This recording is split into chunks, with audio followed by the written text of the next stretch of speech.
Doon po sa maraming haters ng Chinese cars dyan, palagay ko ay hindi nyo magugustuhan yung patutunguhan ng kwentuhan natin ngayon. Kasi guys, kung napansin nyo na dumadami yung mga Chinese cars na nasa salubong nyo sa kalsada ngayong 2025, asahan nyo na pagpasok ng 2026 ay babaha ng Chinese cars. Dito sa Pilipinas, actually hindi lang dito, sa buong mundo. Hindi po ako nag-exaggerate kasi guys, ganyan na po ang nangyari sa Brazil. Doon po sa Brazil, pag napunta kayo ngayon, ay hindi kayo mahihirapang maghanap ng Chinese cars kasi usong-uso na ngayon doon yan.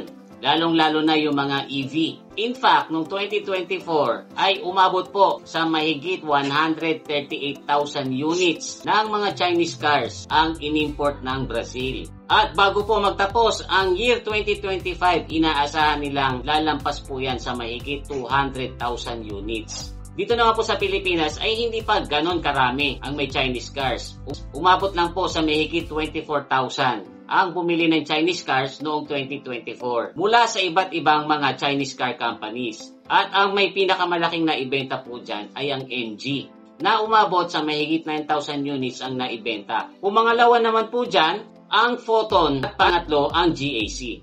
Pero nitong 2025, tinalo ng BYD ang MG kasi BYD na po ang may pinakamaraming naibenta na umabot po sa 65% ng lahat ng Chinese cars na naibenta from January to September 2025 ay galing sa BYD.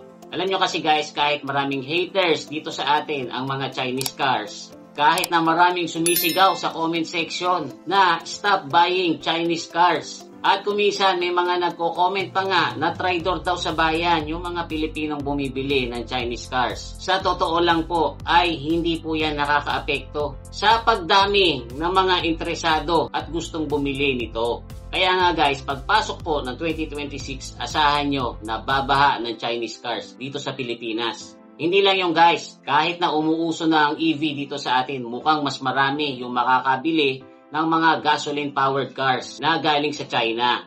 Kasi guys, pagpasok ng 2026, ini-estimate po na aabot ng 6.5 million na mga sasakyan ang i-export ng China globally. At marami po dyan ay dito mapupunta sa Pilipinas. Ganito po kasi ang nangyari sa China. Heavily subsidized ng government nila ang mga EV. Kaya yung presyo ng EV at saka gasoline car sa kanila ay nag-abot. Ang naging result po niyan ay maraming mga Chinese big car companies tulad na lang po ng BAIC, Dongfang, Chang'an at saka GAC ang napakaraming unsold na mga gasoline cars. They are not slowing down production at all of the plants in China, even though the economy in China has slowed down. So as a result, they have excess supply. They need to ship these vehicles somewhere. And so they have expanded in what's known as the rest of the world. At syempre dahil hindi na po nila yan maibenta doon sa China, ang choice na lang po nila ay i-export yan. Hindi naman po nila maaasahan ang USA or ang Canada na bumili ng mga Chinese cars. Kasi guys, mahigpit doon at saka napakataas ng tax or ng tariff. Mahirap din naman pong ialok ito sa mga European countries kasi karamihan sa mga European countries ay mga EV na rin ang hinahanap. Kaya nakakalamang na dadalhin po yan sa mga third world countries na tulad ng Pilipinas, nakakaunti pa ang infrastructure para sa mga charging stations. Kaya hindi pa masyadong umuuso ang EV. Tapos yung mga mamamayan natin, hindi rin ganon ka-open pagdating sa konsepto ng electric vehicles. Kaya guys, pagpasok po ng 2026, yung mga Chinese car companies na nahandito na sa atin, kahit na meron silang mga ino-offer na EV, asahan nyo na dadami yung mga i-offer nila na gasoline engine cars. Nakakalamang po kasi na yan yung mga unsold units doon sa China.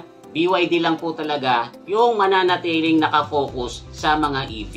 And then guys, kung makikita ng China na talagang mabenta pa rin itong mga gasoline cars sa mga third world countries, kahit na maubos na nila yung mga sobra nilang stocks, ay gagawa pa rin sila ng maraming gasoline cars. Alam nyo kasi guys, yung mga factories nila doon na ginastusan nila para magkaroon ng mga makinaryang automated na gumagawa ng gasoline cars, ay siyempre susulitin nila. Hindi pwedeng ipe-phase out kagad nila yung mga makinarya na yan na gumagawa ng gasoline cars. Sayang naman kasi kung hindi nila yan gagamitin. Ang mga magiging finished product nga lang nito ay hindi na doon ibebenta sa China kasi puro EV na ang gusto nila doon.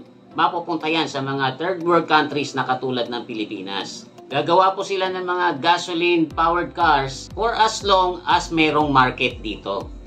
Ngayon guys, hindi naman po natin masisisi yung mga kababayan natin na magiging interesado dito sa mga padating na Chinese cars. Kasi mas mura, mas maraming features, mas enticing yung mga offers kung ikukumpara dun sa mga veteranong Japanese brands.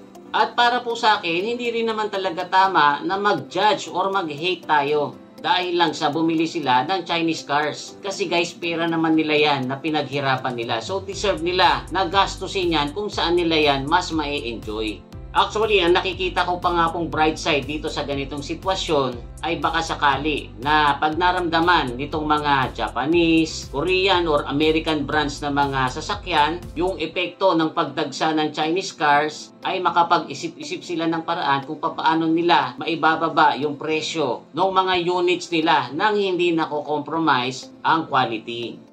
Sa pagpasok din po ng 2026, asahan nyo na madadagdagan pa yung mga Chinese car companies na existing na dito sa Pilipinas. Kaya talagang masihigpit ang competition sa automotive market natin. Magpapababaan sila ng presyo at magpaparamihan ng mga features. Ang payo ko lang po doon sa mga pabili ng sasakyan sa pagpasok ng 2026, lalo na yung mga kukuha ng hulugan at kinukonsideran yung kumuha ng Chinese car, ay pag-isipan nyo po muna ito ng maraming beses. Mag-research po kayo, manood kayo ng mga reviews, silipin nyo lahat ng anggulo. At syempre, kwentahin yung maigi kung yung bang kinikita nyo ay sasapat para kayo maluwag na makapaghulog ng monthly. At hindi kayo malagay dun sa posisyon na magkakapos-kapos yung budget nyo at abutin yung magkautang-utang. And then sa bandang huli, mababatak din or marerepo yung dream car na pinag-ipunan nyo. Kumbaga, I spend your money wisely. Yung top 10 na mga car companies na may pinakamaraming nabenta. At ang pang number 10 po ay mula sa Korea. Ito po ang Kia Motors na nakakuha ng 1.79 sa market share. Sa number 9 naman po ay ang MG na 1.99 market share naman po ang nakuha this year. Pumasok naman po sa number 8 ang kapatid ng Kia na Hyundai. Nakakuha naman po ito ng 2.10% ng market share. Ang sikat naman noon na Honda na palaging pasok sa number 5, ngayon ay pang number 7 na lang. Kasi 3.31% ng market share ang nakuha nila ngayong taon. Mas nalamangan naman po sila ng Nissan na pumasok sa 6th place. Kasi 3.84 naman po ang nakuha nilang market share. So guys, ito na po ang top 5. At ang nasa 5th place ay ang Isuzu. 4.05% naman po ng market share ang nakuha nila. Mas lumamang naman po sa kanila ng konti ang Ford dahil 4.6% ng market share ang nakuha nito. Pumasok naman po sa pang top 3 ang Suzuki. Kasi guys, 4.9 ng market shares ang nakuha nila. Going strong naman po ang Mitsubishi na nasa number 2 spot. At malaki-laki ang lamang nito dahil naka 19.76% ng market share ang nakuha nila. At syempre guys, magtataka ba tayo kung sino ang nasa number 1? Ang pinakamabentang car company ngayong 2025 by a landslide na nakakuha ng 48.49% ng total market share. So grabe, halos kalahati ng lahat ng nabentang brand new units ngayong 2025 ay nanggaling sa Toyota. So guys, I hope na nakapulutan nyo ng konting information or at least man lang na-enjoy nyo itong konting kwentuhan natin. Kung meron po kayong mga gustong idagdag or gusto nyong i-voice out ang inyong opinion, ay pwede nyo po yung ilagay sa comment section. Iwasan nyo lang po syempre makikipag-away. At huwag nyong kakalimutang mag-like and mag-share. Muli, ito po si Kuya Mikmik na nagsasabing, palagi kang lamang pag marami kang alam. Bye-bye!